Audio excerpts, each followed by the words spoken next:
Okay, Ainsley, whenever you're ready. Go ahead. Can you share the screen? Do you want me to? Awesome. Hello, everyone. Thank you for having us. Mahadeo and I are very excited to be here. The title of our talk today is Putting Inequity in STEM Under the Microscope, How We Know When We Are Successful in Our Accessibility Efforts. And this is being put on by Ainsley Latour, MLT, MSc, and Dr. Mahadeo Sukhai, PhD at SciAccess 2021. And we are representing here an organization that we have founded called Ideas STEM, advocating for inclusion and equity for people with disabilities and other intersecting groups in STEM fields. And so on our slide deck, the title screen is on a purple background with white bold letters. And as we go through the slide deck, the titles will have a purple background and the text will be white on the titles, and then on the rest of the slide, the body of the slide will be a white background with black text. And the Idea STEM logo is also on our slide, so it's just the words Idea STEM with a dash in between them and 3 hexagons lying side by side. So just briefly to introduce myself, my name is Ainsley Latour. My pronouns are she, her, and hers. I identify as a white settler, and I'm attending this presentation from Southern Ontario, and this is the traditional lands of the Haudenosaunee and the Anishinaabe, Treaty Number 57 in the Canadian Truth and Reconciliation legal document. I have a Master's of Science in Marine Evolutionary Genetics. I practice human genetics in a local hospital as a human clinical genetic technologist. I also work as a research consultant, so that's in education and STEM in particular, and I'm a co-founder of Idea STEM Incorporated. Mahadeo? And my name is Dr. Mahadeo Sukhai. My pronouns are he, him, and his. I identify as a first-generation settler in Canada. I'm South Asian ancestry, Indo-Caribbean, cisgender male with brown skin. I have a PhD from the Department of Medical Biophysics at the University of Toronto, and 2 postdoctoral fellowships in cancer genomics and experimental therapeutics. In addition to being the co-founder along with Ainsley of Idea STEM, I'm also the co-founder and secretary of the International Network of Researchers with Visual Impairments and Their Allies, or INOVA, the Director of Research and Chief Inclusion and Accessibility Officer for the Canadian National Institute for the Blind, or CNIB, and an assistant professor adjunct in the Faculty of Health Sciences at Queen's University, Kingston. Back to you, Ainsley. Thank you. So briefly, today's learning objectives are threefold. The first one is to understand the similarities and differences in measuring inclusion, diversity, equity, and accessibility. So the acronym IDEA. The second piece will be to understand the different time horizons associated with making meaningful change. And third, to apply the principles learned in this session to all of your accessibility work in STEM. And that'll be through 2 case studies we're going to present at the end of our session today to tie everything together. All right, so let's talk a little bit about diversity. So diversity is one of the 4 pieces of the acronym IDEA. And when we talk about diversity, really what we mean is the demographic mix of an organization's community. And this involves recognizing and respecting everyone's unique qualities and attributes, but focuses usually particularly on groups that are underrepresented. And so this is a term really that is a counting or representational counting term. And it's comparative. So we can talk about a workplace or a lab being diverse, but it's always usually relative to another location or that workplace in general. So we can say that a lab might be diverse, but is it diverse compared to another lab in that institution, or a lab diverse compared to another lab in the country, or perhaps another labs somewhere else in the same field? So we have to know what we're comparing diverse to. And obviously then it's subjective, so it's context dependent, and it's defined differently in different countries, so be careful about that.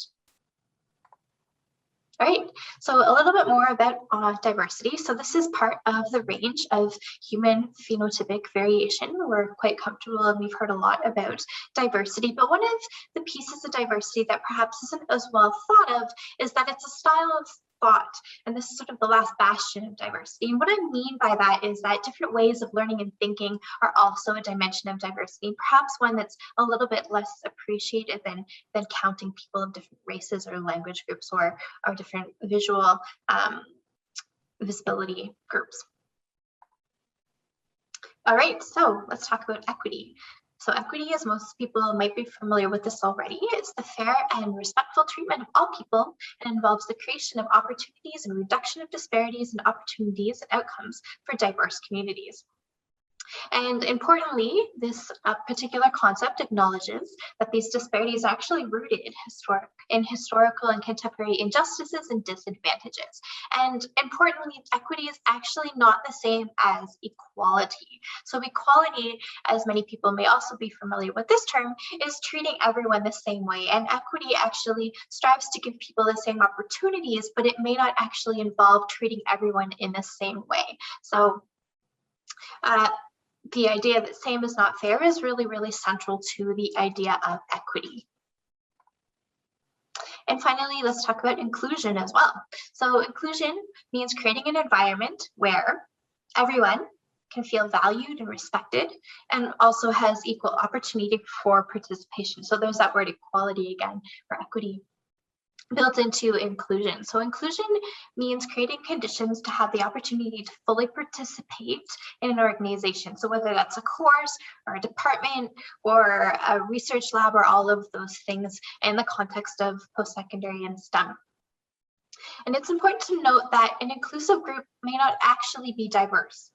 And a diverse group is not always inclusive. So if you have a group that is diverse, let's say there's many people of many different ethnicities and ethnic backgrounds, different language speakers, all in a room together, none of them may actually feel very welcomed or included, or some of them may not be, and that group is actually not very inclusive. But you also may have a lab where it's full of, white people, white men, for example, and all of those white men might feel very much included. And so just because something is diverse doesn't mean it's inclusive, and definitely doesn't mean there's equal opportunity for everyone in that group. All right, and let's talk about accessibility. So the last, but certainly not the least piece of the IDEA acronym. So accessibility is the design and also it's the implementation of systems, policies, processes, ways of interacting with each other. That's a really important one. And environments to ensure that people with disabilities have equal access to a given space. And so without being able to access the facilities and services found in the community, without even being able to access human interaction, persons with disabilities are never actually going to be fully included. But it is important to recognize that this is an umbrella term for all aspects which influence a person's ability to function within an environment. And so it's not limited to people with disabilities, although often people do think about people with disabilities when we are talking about accessibility, but in fact, everyone has accessibility needs in a given space. And so it's useful also to point out that in talking about accessibility, disability is nothing more and nothing less than differences in the way we take in information and interact with it, the way we process information, and the way we communicate information. So on the slide, there's a bit of a word web, and I'll just read out some of the words in there. So diversity, equity, race, fair, class, justice, sexual orientation, society, celebrate, youth work, ethnicity, all of these things can impact the way that we process information, communicate information, and interact with information. And so we want to talk a little bit about how to actually measure all of these things. So how do you measure diversity, equity, access, and inclusion? So let's talk about diversity first. It is actually one of the most obvious and easiest things to measure. It's usually a counting term. We talked about that. And so we can measure diversity through a population sample or an organizational census. And we're counting whatever it is that we're interested in measuring in terms of diversity. Inclusion actually is a little bit more involved in terms of its measurement. And this is a measurement of attitudes, engagements, participation, and social desirability bias. And one of the forms of unconscious bias is actually being drawn towards people that are more like us, and that's related to social desirability. But These things you can't actually count attitudes directly or engagement or participation. You actually have to ask qualitative questions about how people are experiencing the environment and the spaces that they're in. You have to measure, what people's attitudes are around inclusion and diversity. You can ask questions to get long answers about what people are engaged in, or maybe what they're not engaged in and why they're not engaged in that. So inclusion is a little bit more work to measure relative to diversity, because you actually have to talk to people and get feedback that's more than just a yes or no or counting piece of data. All right, and then we have equity and accessibility. And of course, both of these metrics can also be measured as well. So accessibility, I'm going to talk about that first. We can look to see if our websites, our documents, our information flow, the built environment, the ways we interact, and procurement pieces, we can look and to see if all of those pieces are accessible. And that's a way of sort of measuring accessibility in a number of ways on those pieces, but not limited to them. They're just some examples. And so equity, we can also measure equity. We can look at our policies and our practices and look at who has access to them, and who are those policies covering, and who's being left out of those policies and those practices. We can assess creation of opportunities for engagement, and measuring sameness is not the right approach. So we talked about equality and equity and how they're different, and measuring things that are the same is actually not the right approach. But one of the ways you might actually get at equity is measuring the number of different ways people can engage, and to see, in fact, there is diversity in the ways that people can interact with a given system. Okay, Mahadeo, do you want to go ahead? Thank you very much, Ainsley. So we're going to talk a little bit about measuring by counting, because this is what people tend to think about a lot when we talk about how to measure IDEA principles. And one of the hidden biases, coming back to yesterday's presentation, that a lot of policymakers and departmental administrators may have is, if I measure diversity, I'm automatically measuring inclusion. As Ainsley's demonstrated, those are not the same terms, and those are not the same things to measure. But if we are going to measure counting, then we talk about how many trainees with disabilities are in our programs. We talk about how accessible is our website. We talk about what fraction of our documents might be fully accessible. We talk about, are our events designed in fully accessible and inclusive ways? These are surface effects only. We're measuring initiatives. We're not measuring outcomes. Those aren't the same thing, and we'll talk about that a little bit. And it also gets us into something that we like to call a responsiveness trap. And what that effectively means is, oh, hang on a moment, only 10% of our documents are accessible. Let's get that number up to 25%. Or we don't have any trainees with disabilities in our programs. Let's spend the next year recruiting one or two. And so the focus ends up going on the wrong thing. The focus ends up going on kind of solving a challenge or a barrier that we identify, without necessarily getting at the underlying issues that might have led to the formation of that barrier in the first place. Let's also talk about what it is we really want to measure. The slide is titled Measuring Impact, and I'm going to introduce to you a model of measurement that I refer to as outputs, outcomes, and impacts. And so output measurement is very short-term deliverables. These are the immediate effects of the thing that it is we are doing. And so, for example, we're having the conference at here yesterday and today for SciAxis. And so Caitlin and Anna are counting the number of people who are attending all of the sessions, and that's being kept track of on a regular basis. And so we know how many people are showing up, and we know that number against the number of people registered. That's a very short-term thing, right? And it's an output, it's an immediate effect. And it tells us that we're doing the thing that we said we were going to do. And so it's very much an output is, do we know that we're actually doing that thing that we set out to do? Outcomes, on the other hand, are short to medium term deliverables. And what we're really striving to know here is that people are engaging with what it is we are doing, right? And so satisfaction surveys out of the SciAxis conference is a way to think about that. Course evaluations are a way to think about that. But then we have impact, and this is really what we care about, particularly from an inclusion perspective, particularly from an equity perspective. That we are achieving long-term deliverables, that we are making a difference. And we know that the initiatives that we put in place, those outcomes that we measure in the very beginning, those are actually meaningful to the goal that we have for ourselves. And that gets us to measuring, or that gets us to identifying idea goals. When we think about idea as part of our strategies, part of whether it is we're building a lab or doing research strategy at a departmental or university level, we need to measure idea to establish a baseline. And once we've got that baseline, we can start to figure out what our goals that we want to work toward are in the context of what it is that we're interested in. Is it a course? Is it a lab? Is it an academic program? Is it a department or a research program?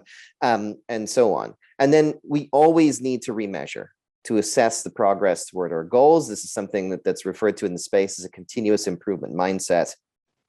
And so the important thing is we need to set goals around each of those 4 pillars of idea, each of the diversity and inclusion and equity and accessibility. And we can't merely set goals in one space and expect that to translate down the line to everything else.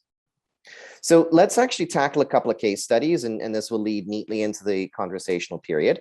And so case study number 1, I'm going to pose this to you as a series of questions for you to consider, things for you to reflect on in kind of your headspace as you digest what you've learned in this session.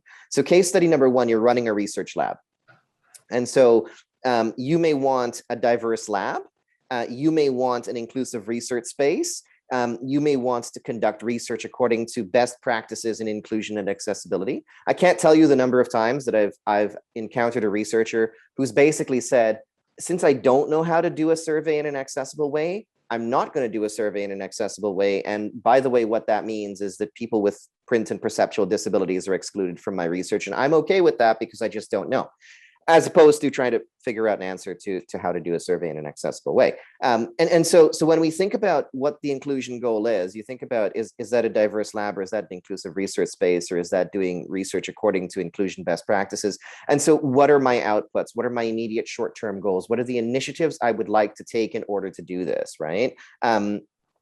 Do I, for example, offer accessibility accommodations to anyone who requests them for interviews when they're coming into the lab? Do I set goals on number of trainees with disabilities, number of people who are Black, Indigenous, or persons of color, or do I set other goals around the quality of the environment that I want to maintain, how my research meetings are run, how the conversations are picked up and reflected on, and so the initiatives that I apply are my outputs. The consequences of those initiatives are people engaging with those initiatives are my outcomes, and then impacts I can't probably measure for a year, possibly even 2. I might not be able to measure those impacts until 1 generation of students has cycled through the lab, and I can actually tell what's happened to their research careers going forward.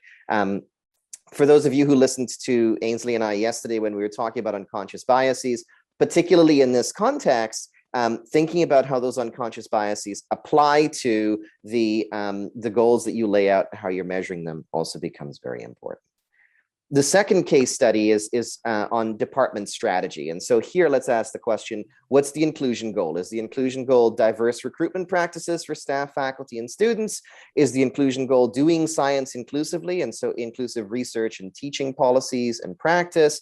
Are we thinking about inclusive meetings, inclusive events, inclusive programs? Or are our student symposia fully inclusive and accessible, for example? Are the publications that we are doing as a department inclusive and accessible? Is inclusion and accessibility embedded in the way that we think through our strategic goals for the next 5 years, the next 10 years? And again, the outputs are very much the short-term deliverables of the initiatives that we put in place.